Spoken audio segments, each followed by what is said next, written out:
Malam itu, langit Jakarta tampak berbeda, hujan rintik-rintik turun tanpa henti sejak senja, seolah membasuh setiap sudut kota yang tak pernah benar-benar tidur, di antara gemerlap cahaya gedung pencakar langit, dan jalanan yang ramai, tersembunyi. Kisah kelam yang tidak pernah benar-benar diungkapkan secara terbuka. Sebuah rahasia besar yang beredar dari mulut ke mulut, diceritakan dengan bisikan pelan, hingga menjelma menjadi urban legend yang mengerikan. Nama Ahmad Syaroni, seorang anggota DPR RI yang dikenal sukses, sering muncul di media massa. Ia dipandang sebagai sosok yang merangkak dari bawah hingga meraih kursi kekuasaan. Namun, di balik citra kesuksesan itu, beredar kabar yang jauh lebih menyeramkan. Konon ia masih terikat perjanjian gaib dengan penguasa pantai selatan, Nyai Roro Kidul. Desas-desus ini semakin kuat karena karir politiknya tidak pernah surut.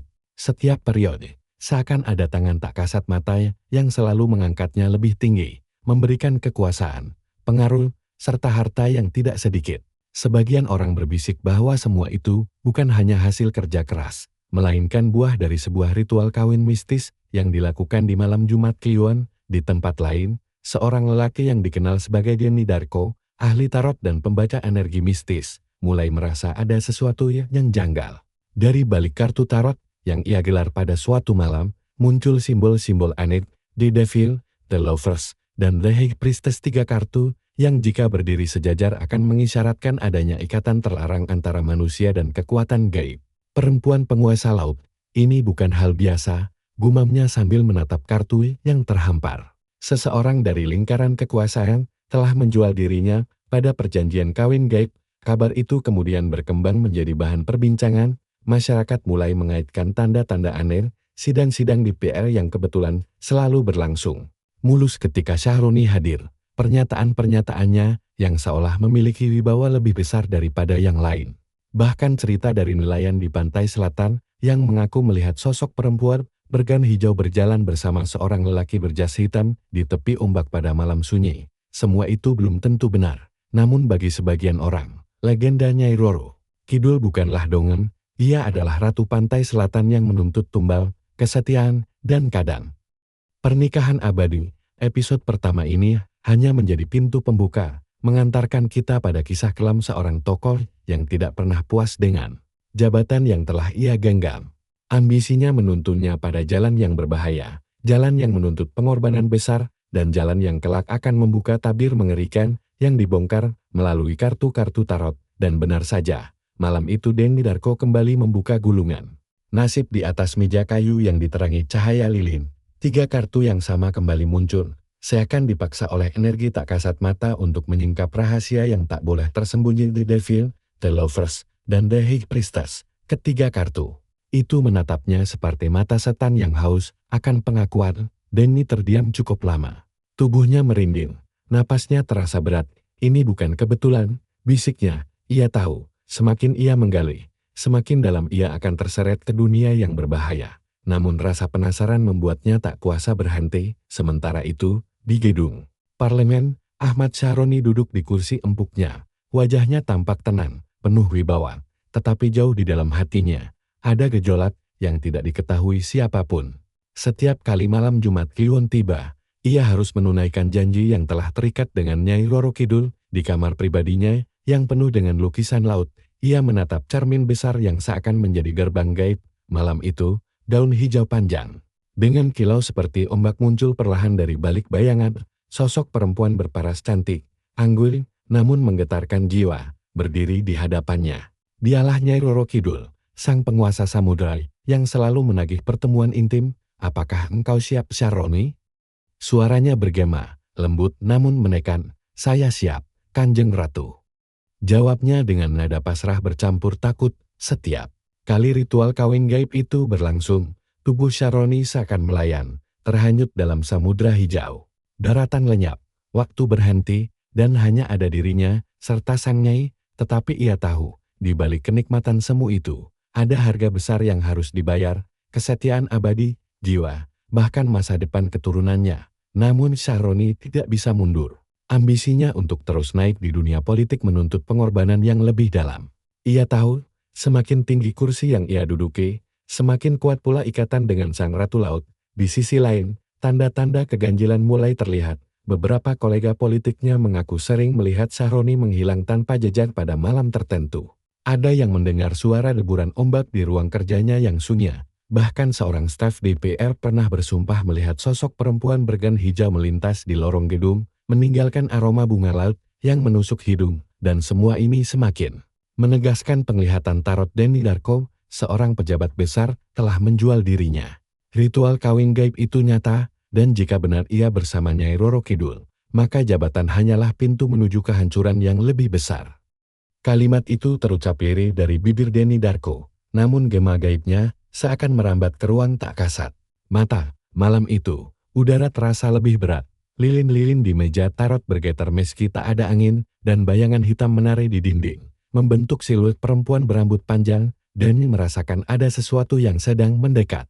Ia segera menutup ritualnya, namun seolah terlambat, dari balik cermin kecil di ruangannya, muncul kilasan ombak bergulung dengan cepat, dan samar-samar wajah seorang lelaki berjas hitam tampak bersama sosok perempuan bergaun hijau, dan terperangah itulah pertanda bahwa ritual kawin gaib benar-benar terjadi. Sementara itu, di sisi lain Jakarta, Syahroni tengah duduk seorang diri di ruang kerjanya.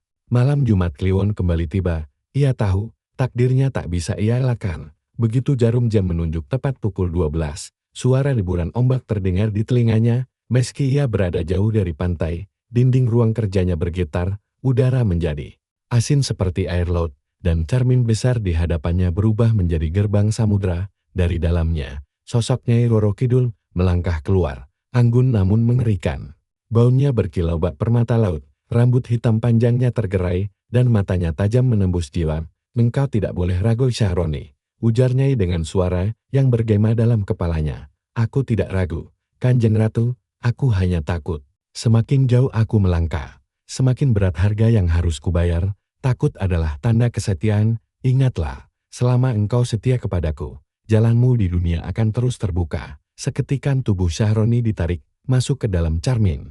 Ia jatuh ke sebuah istana megah di dasar laut, dihiasi zamrud hijau dan mutiara. Para dayang laut menunduk memberi hormat. Sementara Nyai menggenggam tangannya, ritual kawin pun dimulai. Tubuh Syahroni kehilangan kendali, hanyut dalam pelukan gaib sang ratu pantai selatan. Namun ada sesuatu yang berbeda malam itu. Saat ritual berlangsung, Syahroni melihat kilasan wajah-wajah orang yang ia kenal, keluarganya, koleganya, bahkan rakyat yang ia wakili. Wajah-wajah itu nampak menderita, seperti menjadi bayangan korban dari perjanjian yang ia jalani. Keringat dingin membasahi tubuhnya, hatinya bergetar, tapi ia tak bisa melawan. Ikatan sudah terlalu kuat. Di dunia nyata, tubuh Syahroni yang tertidur di kursi kerjanya tampak menggigil hebat.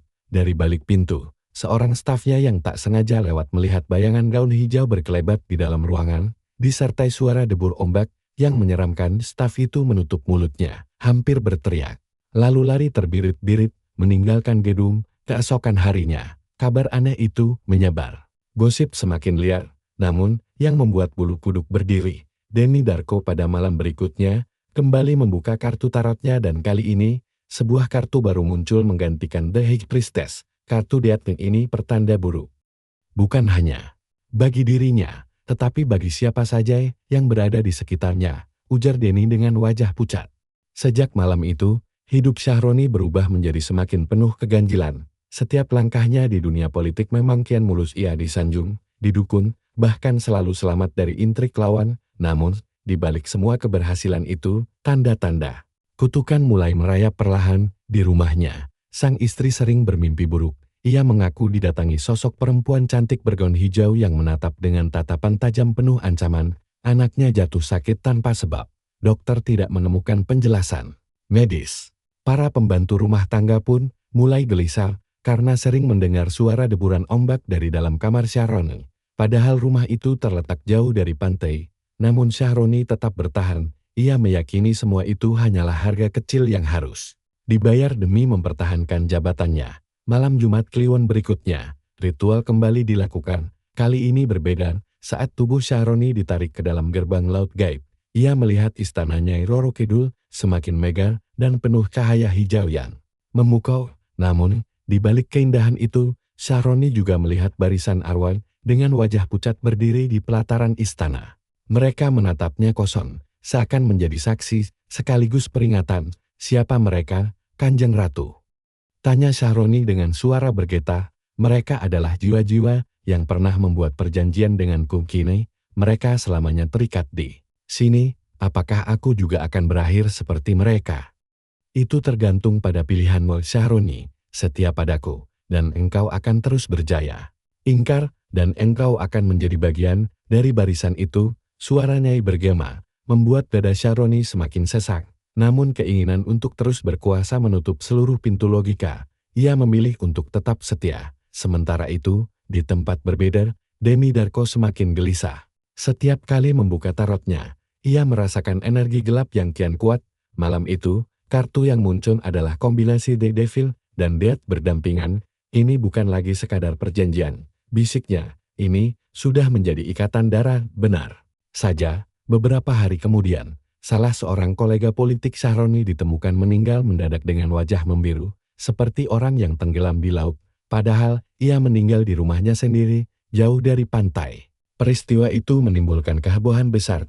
Masyarakat mulai menghubungkan kejadian itu dengan gosip gaib yang beredar. Nama Nyai Roro Kidul kembali dibisikkan dalam ketakutan, dan semakin hari, semakin banyak mata yang menatap Syahroni dengan penuh curiga. Namun Syahroni tetap melangkah maju, seolah tidak terganggu. Ia bahkan merencanakan langkah politik yang lebih tinggi, percaya bahwa dengan bantuan Nyai, semua jalan akan terbuka. Tanpa ia sadari, setiap langkah naik adalah tarikan lebih dalam menuju jurang yang tak akan pernah bisa ia hindari. Malam Jumat, kliwon berikutnya tiba, dan kali ini lebih mencekam daripada sebelumnya.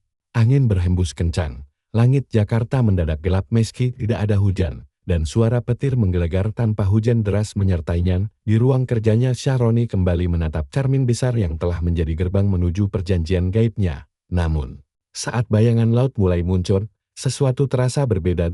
Ombak di dalam cermin tidak lagi tenang, melainkan bergolak, bergemuruh, seakan samudra itu sedang murka. Nyai Roro Kidul memang muncul, anggun, dan menakjubkan.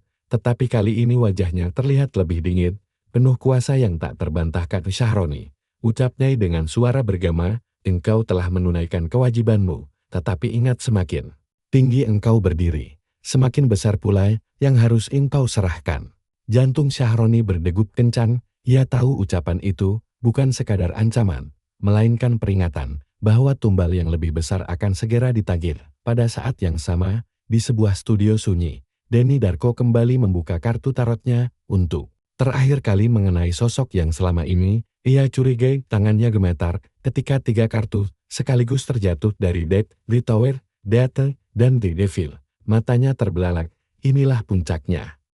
Kehancuran akan datang, dan semua rahasia akan terbongkar. Dan benar saja, beberapa hari kemudian, ketika Syahroni sedang menghadiri sebuah sidang penting, tiba-tiba salah seorang rekannya yang duduk di sampingnya berteriak histeris, "Laut!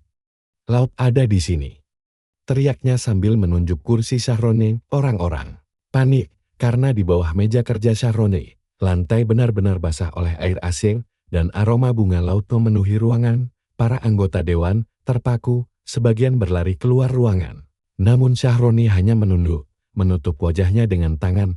Ia tahu, rahasia yang selama ini ia sembunyikan kini mulai terbuka, dan tepat tengah malam di hari yang sama, ia dipanggil kembali oleh Nyai Roro Kidul, namun kali ini bukan ke istana indah, melainkan ke tengah samudra yang mengamuk. Petir menyambar, ombak setinggi gunung menghantam, dan di sana Nyai berdiri dengan wajah murka. Engkau berhutang lebih banyak dari yang engkau sangka, Syahroni.